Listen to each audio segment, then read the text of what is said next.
Thank you for joining us today. Excited to see everyone here. My name is Josh Benamini. I'm a product manager with Hewlett Packard Enterprise, and with me is my counterpart. Yep, my name's Ren. Nice to meet you guys. Awesome. All right, today we'll be talking about a generative AI-enabled enterprise and how you can perform more transformative AI and ML on AWS.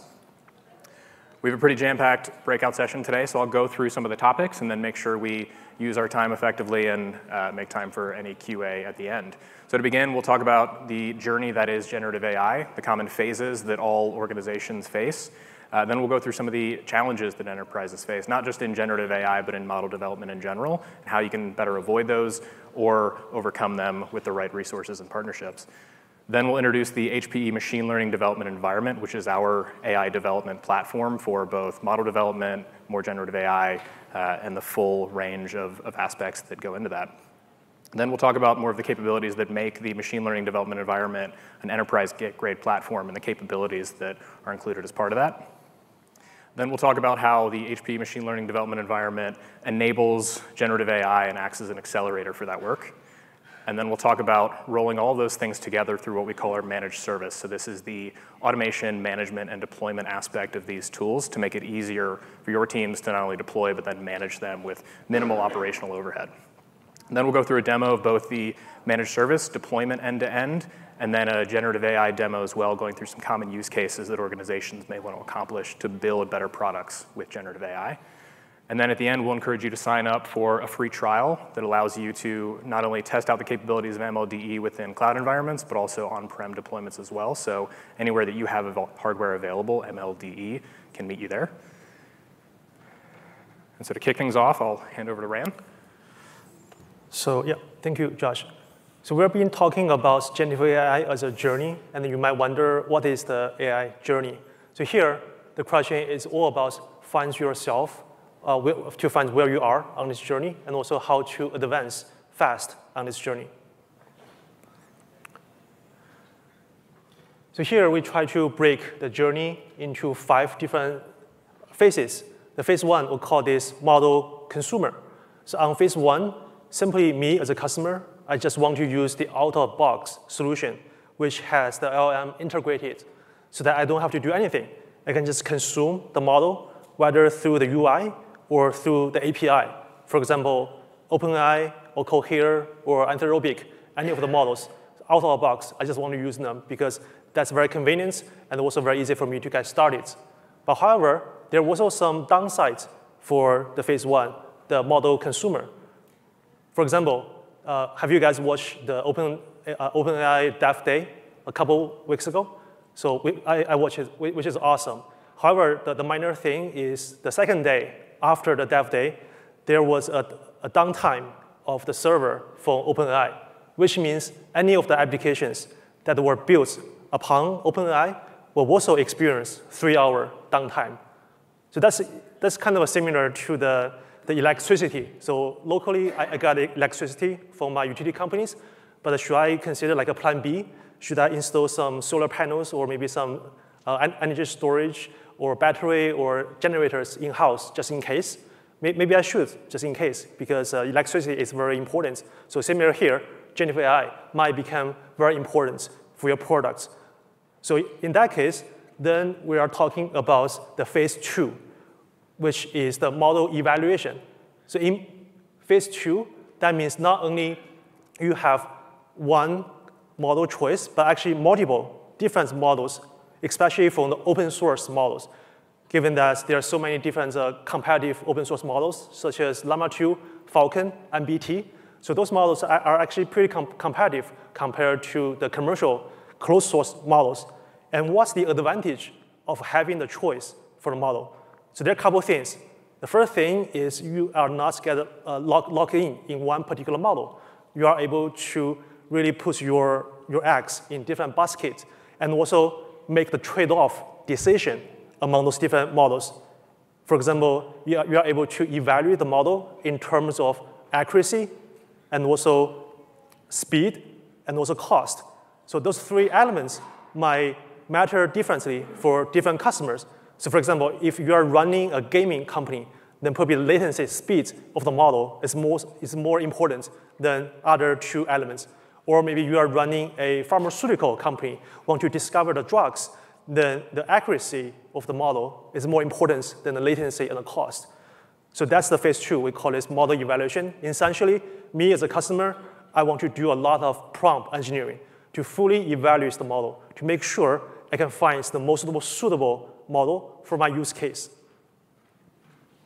And then moving on, beyond just the model level, also you might wonder, maybe I should build the application by myself, given that I have the internal knowledge base just in-house. I want to build some application such as a RAG, retrieval augmented generation, so that I can give my internal employees the tools to do the query, to do the retrieval internally using my internal wiki. So that's the moment not only you want to massage your model, but also you want to connect the dots. So from the chat model, embedding model, your internal knowledge base, and also the vector DB, the vector database. So you can complete the application by building the application by yourself. So in that case, not only you have to do the prompt engineering, but also you have to do the application building. And then after that phase, another phase we call this model customization. So that's the moment you start realizing that, hey, actually the Gen AI is very beneficial for me, but everyone is using the similar open source model or closed source models.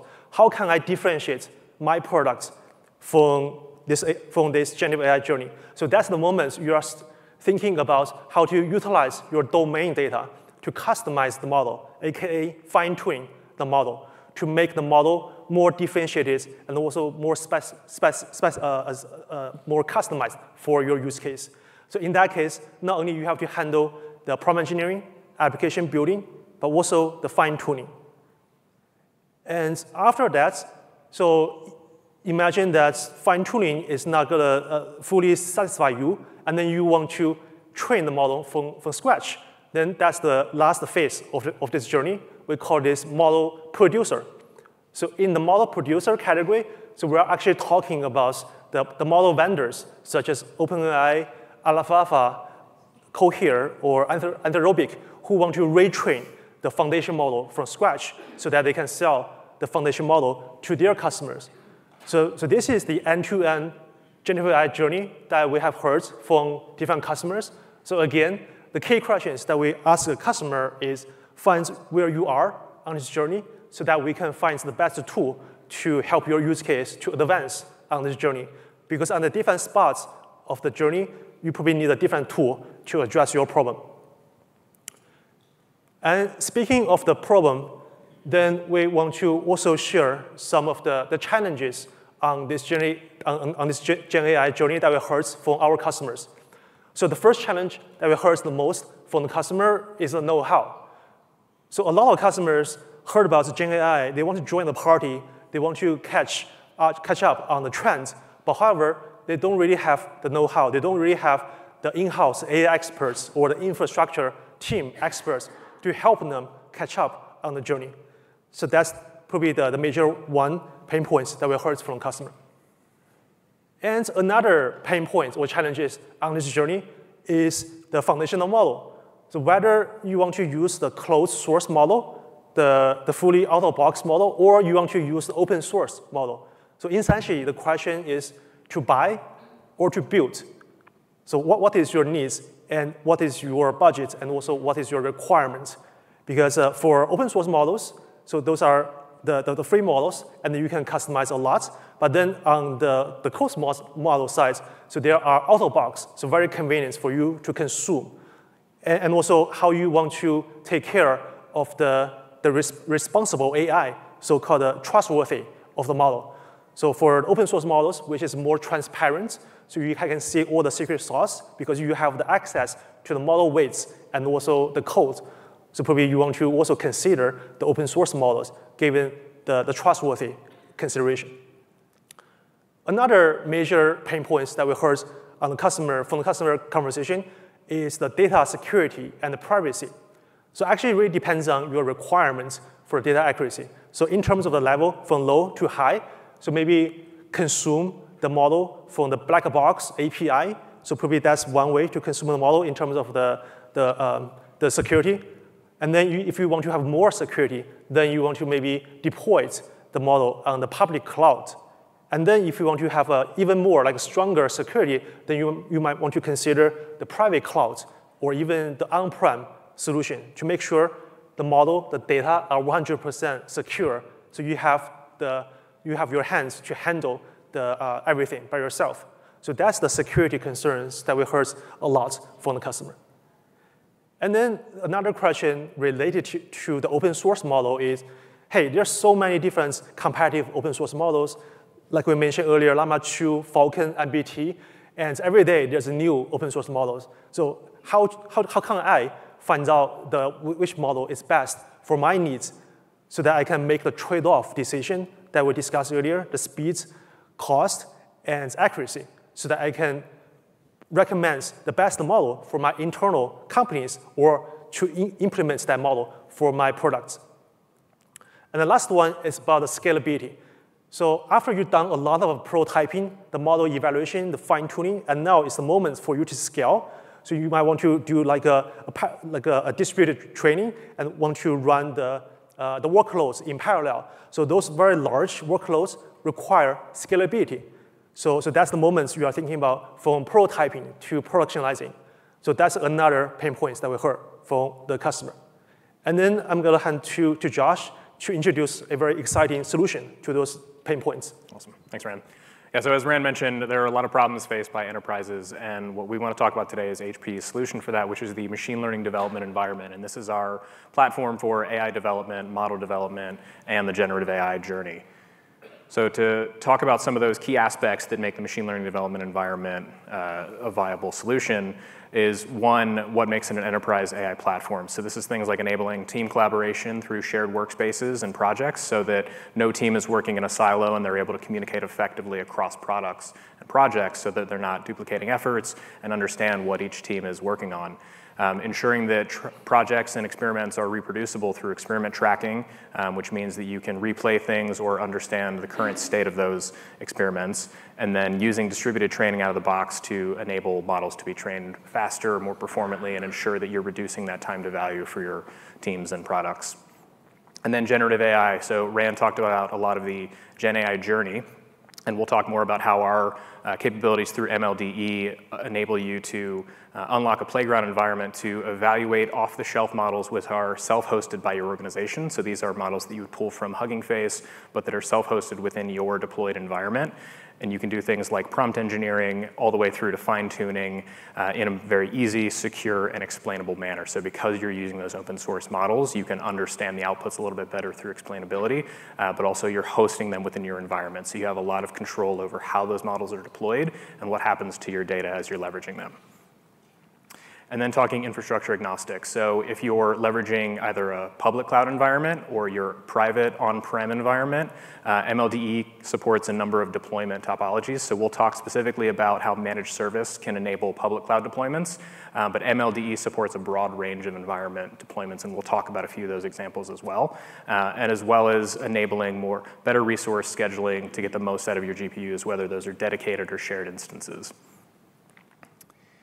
And all of this, again, is delivered via the managed service, which is a mechanism for both deploying and then managing these MLD deployments. So down to the cluster level, how you enable your teams to leverage the best instance types and resources for their workloads and ensure that every team has access in a performant and secure manner. Some of those additional capabilities, so encouraging multi-tenancy for collaboration. So again, workspaces and projects within the machine learning development environment are easily organized by admins, but then also shareable across teams so they can collaborate within those shared workspaces. And then also leveraging things that you'd expect, like RBAC for authorization, authentication for industry standard SSO. So admins can leverage RBAC for things like organizing teams, creating the necessary permissions so that teams have access to not only the infrastructure that they need, but the infrastructure that they should have access to. So there's no noisy neighbor instances, and you're ensuring that the right team has the right access to hardware. Reproducibility, so experiment tracking out of the box, ensuring that if you need to replay an experiment or if there's some failed state, you have easy checkpoints that can help replay some of that, as well as a model registry and checkpoint storage, which ensures as your model training progresses, you're taking periodic checkpoints to ensure the viability and reproducibility of that work. And then ensuring that you can not only build accurate models, but do so quickly. So leveraging distributed training to take the most use out of your GPUs and infrastructure, offering hyperparameter optimization, so fine-tuning that model development to get, again, the best trade-off between accuracy, cost, performance, and find the right balance that meets your organization's needs. And then using deep speed auto-tune to do things like profile trialing to get the best optimization out of your model development. And now we'll talk a little bit more about some of the cloud-native capabilities. So as I mentioned, the machine learning development managed service tool enables you to deploy in public or private clouds. This specifically allows you to deploy in either AWS or GCP environments. And we also support on-premise through the broader MLDE scope as well. So some of those capabilities of MLDE allows you to mix a lot of the HPC workloads across shared clusters. So our workload scheduler, which is built into the machine learning development environment, lets you use the HPC launcher, which supports Slurm, PBS Pro, or Kubernetes if you're leveraging either of those solutions in your on-prem environment, as well as, again, the AWS or GCP, EC2, or GKE-based deployments.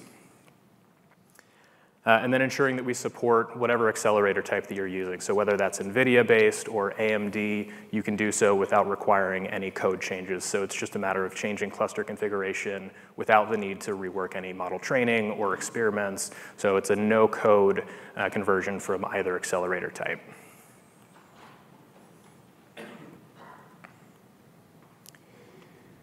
And I'll hand over to Ran. Okay, yep, thanks, Josh. So we're gonna share some of the value prep for the Gen AI capability of our platform. The first one is you are able to validate your idea on day one by using the GUI interface or the notebook experience, really up to your choice. So if you don't want to write any single line of code, then that's okay, because this is a fully GUI-driven, low-touch experience. So you can actually run the prompt engineering, run the fine-tuning on the GUI purely. And also, we enable customers to self-host the open source models, such as the Llama 2, Falcon, and MBT. So you are able to have the full control of your model. And after you self-host the model, you're able to chat with the model and also evaluate the model. Another experience is we try to help customer to move from the model evaluation to the customization. So that means the prompt engineering is very easy. So it's guided prompt engineering experience. We try to help customers to shorten the prompt engineering time. And also, we try to introduce the idea called the dataset-centric prompt engineering. So that means not only we are able to generate one output at a time, but also you can leverage the datasets to generate the batch process to generate the outputs at a scale. And also, we have like this so-called one-button fine-tuning. So just literally by clicking one button, we are able to fine-tune Llama 2 easily. And the last one is we are fully integrated with Hugging Face. So that means you are able to download the datasets, models, open source models from Hugging Face, and also upload the datasets and the model to the Hugging Face if you prefer. And then lastly, we really try to help customers to move from prototyping to productionizing, because we understand there's a lot of challenges during this circle. So for example, if you want to monitor the fine-tuning, then actually we show this transparent box in terms of fine-tuning to you. So there's no black box during the fine-tuning. So you have all the model, the fine-tuning artifacts, including the model, codes, and the log, everything available for you, for you to download. And also lastly, so you're able to track and reproduce whether it's the prompt engineering work or the fine-tuning work. So that means not only by yourself, you're able to finish the journey, but also you can help your team to finish the journey as well. So we have two customers that actually finds our platform valuable. The first customer is called the Recursion Pharmaceutical. So their use case is about how to use the computer vision to detect the microscopy images, such as the protein structures, so that they can discover more drugs. So the challenges for recursion is they have a challenge to handle multiple hundreds of GPUs at the same time for the model training. So that's why also the hyperparameter search becomes very challenging for them. And then they find out our platform valuable because we are able to help them to manage the different workloads, different GPUs, and also automatically track the hyperparameter search so that they can find which model is best after the fine-tuning or the retrain from scratch. Another customer that finds our platform useful is called Alfafa. So Alfafa is a startup in Europe building the foundation models, building the foundation models, including the language models and also the image models. So their challenge is kind of hard for me to put together the hardware, the infrastructure, and also the software as a turnkey solution so that they can scale their process from prototyping to the production. So actually, and also monitor hundreds of the GPU and workloads at the same time. And they find our solution valuable because actually we provide this end-to-end turnkey solution, including the high-performance computer as a hardware, and also the software on the top. So everything is compatible. You don't have to mix the different solutions. This is one solution for their use case. Right, and now we'll talk about specifically the managed service aspect, which allows the MLD platform to be delivered within your public cloud environments. So again, either AWS or GCP. So we'll talk about a few highlights that are included as part of that managed service, which are ultimately aimed at enabling your enterprise to make the most use out of this platform without requiring a lot of infrastructure overhead. So the first one there is no operational headache. So again, we allow you to bring your own cloud environment, again, whether it's AWS or GCP, and give you a turnkey solution to both operationally deploy this, manage it, configure it, and administer with minimal operational overhead. So we maintain things like the setup, upgrades, ensuring backups, and that you're running the most performant versions.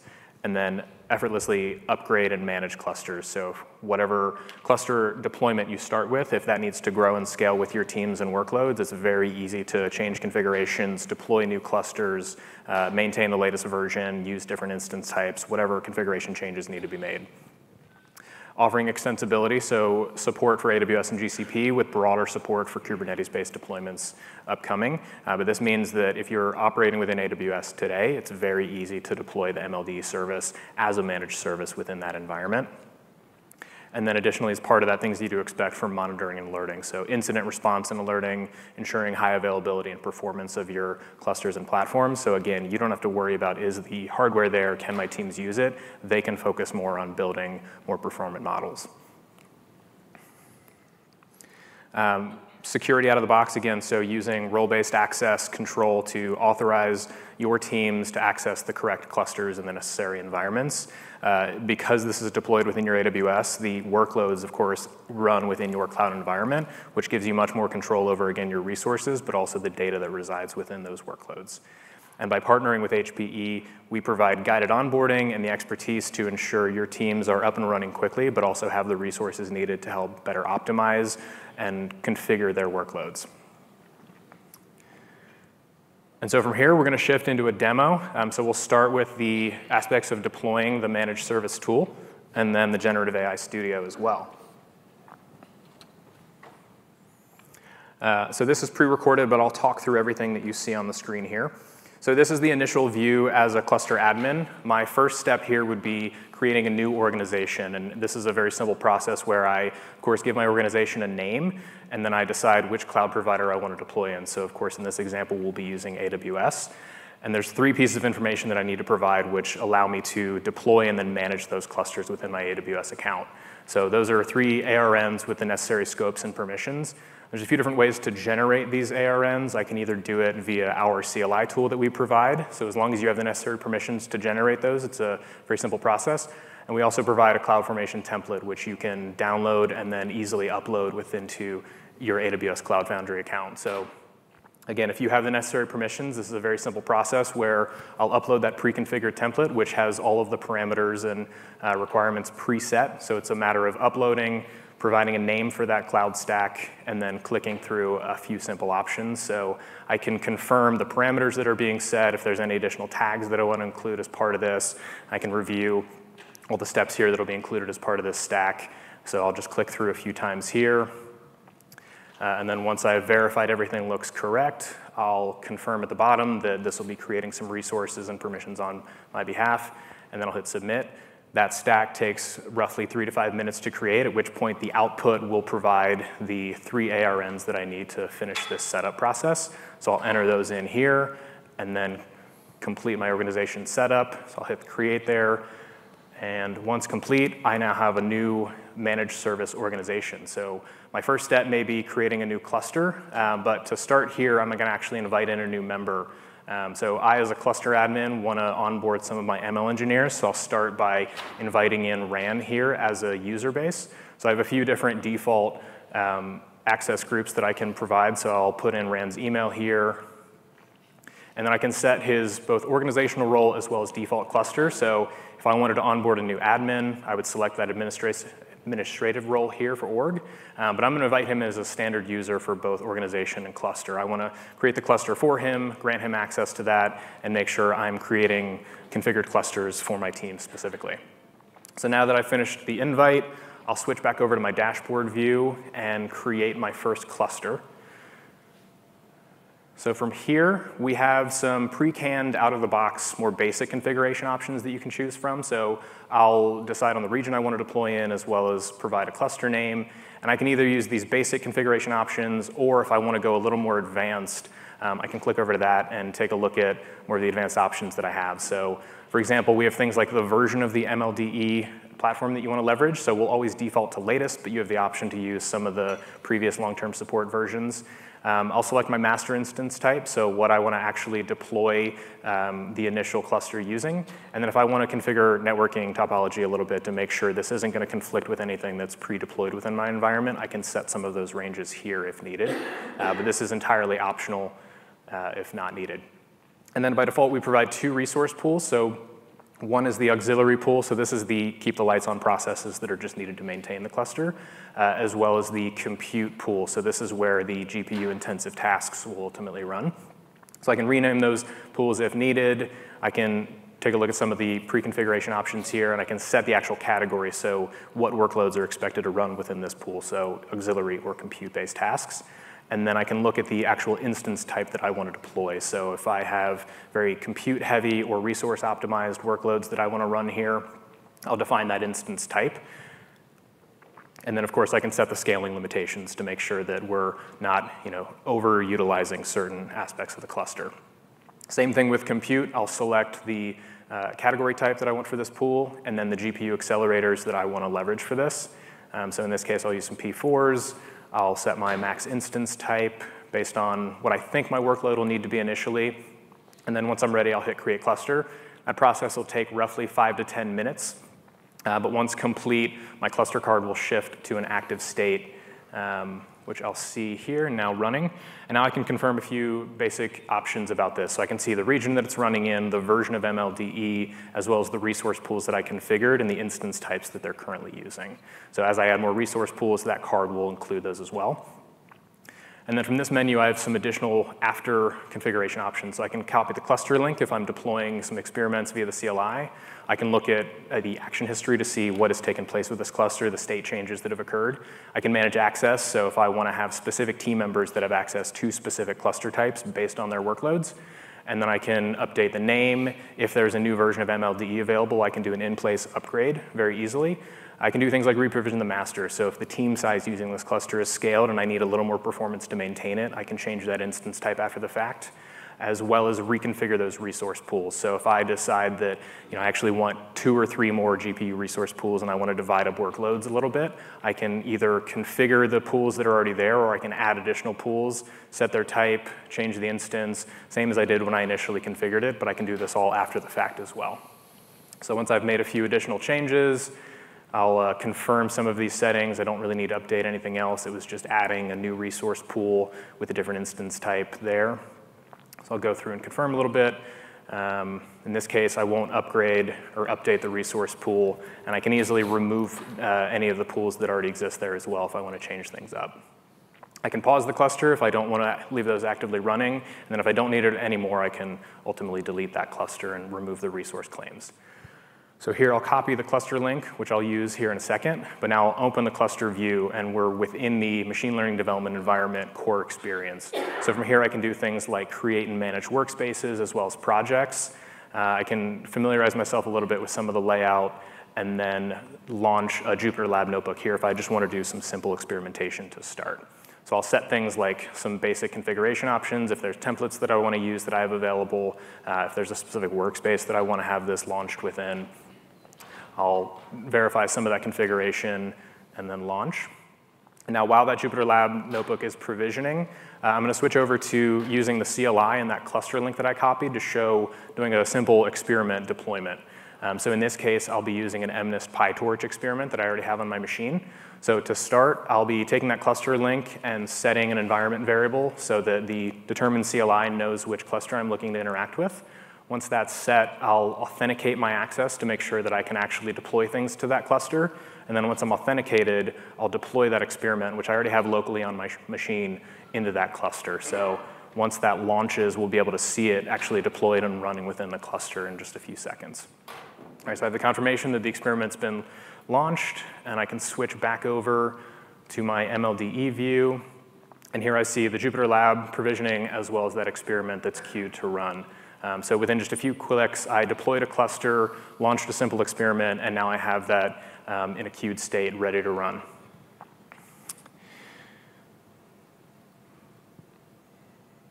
All right, and from here, I'll shift over to Rand to go through the Generative AI Studio demo. Yep. Thank you, Josh.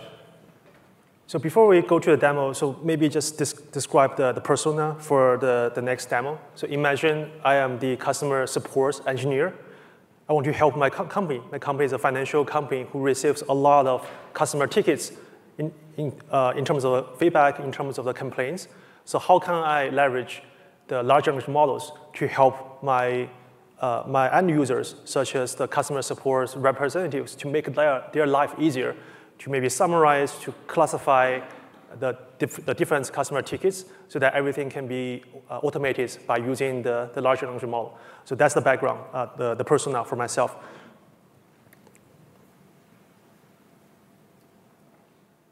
OK, to get started, so here is the interface for this Gen AI Studio. So here, I just copy and paste my Hugging Face token to the platform so that I can download the model from Hugging Face repo and also download the datasets. So just simply use the URL so I can download the datasets. And this dataset has more than 30,000 rows. So that means 30,000 samples for me to do the prompt engineering or the fine-tuning. So this is the onboarding, very easy. And then the first use case that I want to show is a summarization. So I just create a project called summarization because I have a lot of tickets I want to summarize. And to just kick the tire. So here, I select the Llama 2 7B chat. I want to kick the tire. I want to see how capable this model is. And also, you can see very quickly the model got loaded because we are using A100s behind the hood. So that means the model got loaded probably within 1 second. So it depends on what kind of hardware that you have. And then, so I just copy and paste the tickets into the inbox area. So this ticket is about a customer who are upset because he wants to dispute the complaint from the query reports, but have never received the response from the company. So I want to summarize this, so then I click generate, then I can see the results very quickly. So that's good results, but I want to make the results more concise. I want to make the results shorter, so then that I can actually tune the model a little bit by using different parameters. So first, I want to change the temperature of the model to be 0. So 0 means very deterministic of the outputs. And also, I also want to revise the instruction, which is like the system or role or the prompt of the parts to within 20 words, so to actually manually constrain the output, and then click generate. And then the second use case here is the Q&A. So falling back, so the customer wants to dispute the bad credits from the reports, and then I want to help the customer. So simply, I can just use the Q&A template, and then also copy and paste how to remove the disputes, the very long sentence, the very long passage here, and then I can do a Q&A. I can just ask how to do this. So the question I ask the model is, how can I help the customer to remove the disputes from their credit reports?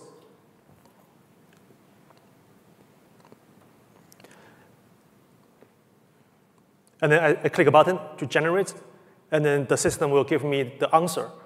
So simply, this is like a very preliminary RAG use case, the Q&A. And then the third use case is the classification. So OK, I've done the summarization Q&A. I want to classify those different customer tickets into different buckets. So here I give 3 examples. The first example is what I showed earlier, the customer complaint about the disputes of the credits. So essentially, this is the category for the credit reporting buckets. And the second example is about the credit card. And the third example is about the debt collection. So there are 3 examples. Essentially, this is called the few shots technique within the prompt engineering. So essentially, you give some examples. So the models will follow example to classify the new inputs in your inputs. So here, I give a new inputs, which is also about how to remove the disputes. So that actually the expected output should falls under the first category. So let's say if that's the case. So you can see model generates four categories. The new inputs actually falls into the first category. So that means the model works by following the 3 examples that I gave to them. OK, so after I classify 1 ticket, how about I have thousands of tickets I want to do? Because that's my daily life. There are too many tickets. So here is one very useful concept that we showed earlier. It's called data sets. So I can actually link my data sets and then use that data sets. So here you can see all those tabs are the headers of the CSV file I associate with my data sets. Then I can start using those data sets to do the prompt engineering at the bulk, to generate the outputs at the bulk. So here I just change the instruction. I want to classify those tickets into one of those 10 different categories. And here I can also insert the variables. The variables is the column that contains all the customer complaints. So essentially, this is not one-to-one generation. This is a generation at the bulk, or we can call this a batch inference. And because I have the expected output, which is the ground truth, so that's why I also want to insert that ground truth in the model so that I can do the apple-to-apple comparison when I generate the output. So here you can see the table. So there are 2 major tables, 2 major columns. The first column is the prediction. So that's the output generated from the Llama 2 7B. And the second column is the ground truth, is the expected outputs. So that means I can actually compare the prediction with the ground truth. And then you can see actually there's some mismatch, and then there's some match. So some outputs are kind of similar to the ground truth, but not exactly the same. So that probably means this is what I can go so far with a simple prompt, with the few shots, or with the data sets. In order for me to go even further, then probably that means I need to fine-tune. I have to classify the model so that the model can actually take the formats and make the prediction more accurate. So that's the moments when I want to save everything as a snapshot. So snapshot contains all the information about your prompt engineering work, so you don't have to redo from scratch. You can reproduce your work. So that has your model inputs, outputs, model parameters, and also the data set. So here we come to the one-button fine-tuning. So we call this one-button fine-tuning because it's literally one button. Because after you configure the information, such as which snapshots you want to use, and also how you want to split the data sets, training, validation versus text, and also how many GPUs you want to use for fine-tuning. So more GPUs means fine-tuning will be faster.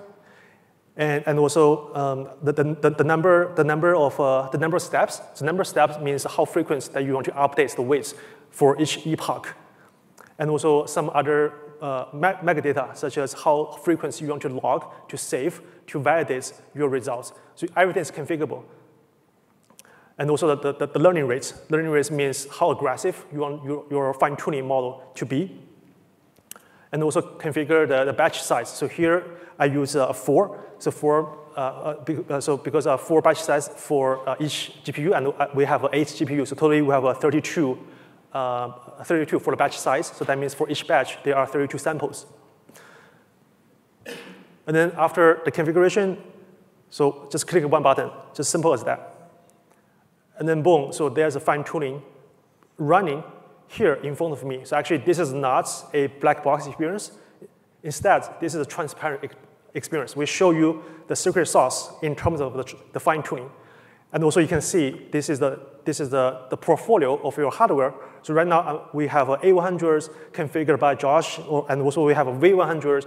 So these are all the GPUs I have. So I can monitor which job is taking more GPUs than the other. So for example, the fine-tuning job is taking 8 A100 compared to the prompt engineering job, which only take 1 GPU. So I can manage the workloads. So maybe my crew only cares about prompt engineering. Then maybe, OK, I don't have to give them the A100. I give them a T4. Then that's good enough. But if the fine-tuning is needed, then A100 probably will give the fine-tuning faster. OK, after fine-tuning, we show all the learning curve. So this is the evaluation loss. So you can see the evaluation loss is getting lower and lower. So that means we are reaching the conversion of the fine-tuning. And also we have, so here in this example, we have 500 steps or 500 batches. So that means the model will have iteration in terms of 500 steps. And there are 2 different checkpoints. 1 checkpoint for the lowest evaluation loss, and 1 checkpoint for the last evaluation loss. So we save the checkpoints for you. So you can pull the data, you can pull the results from the checkpoints. And all the metrics are available, the accuracy, the loss, the runtime.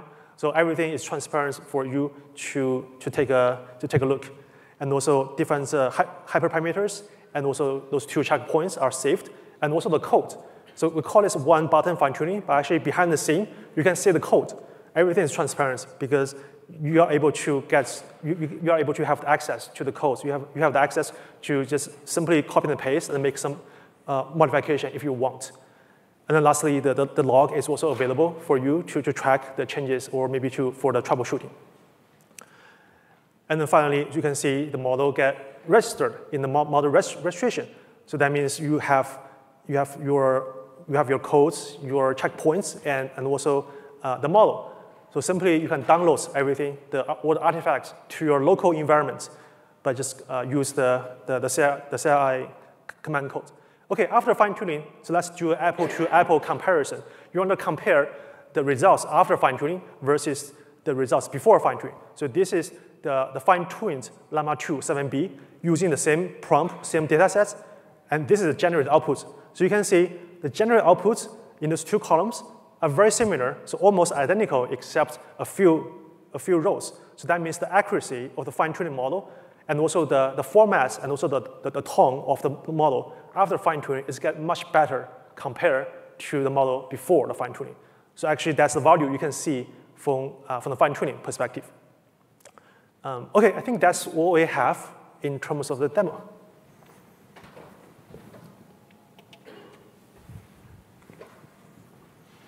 And All right, so that wraps up our session. Before we kick into any questions, we want to just thank everyone for attending and taking your time to go through this with us. If anyone is interested in testing out the machine learning development environment, whether that's through on-prem deployments or within your cloud, you can scan this QR code to sign up for that trial. We'd love to hear more about your specific use case and how you want to use generative AI to help support your customers. But from there, again, thank you, everyone. And if there are any questions, we're happy to take them now.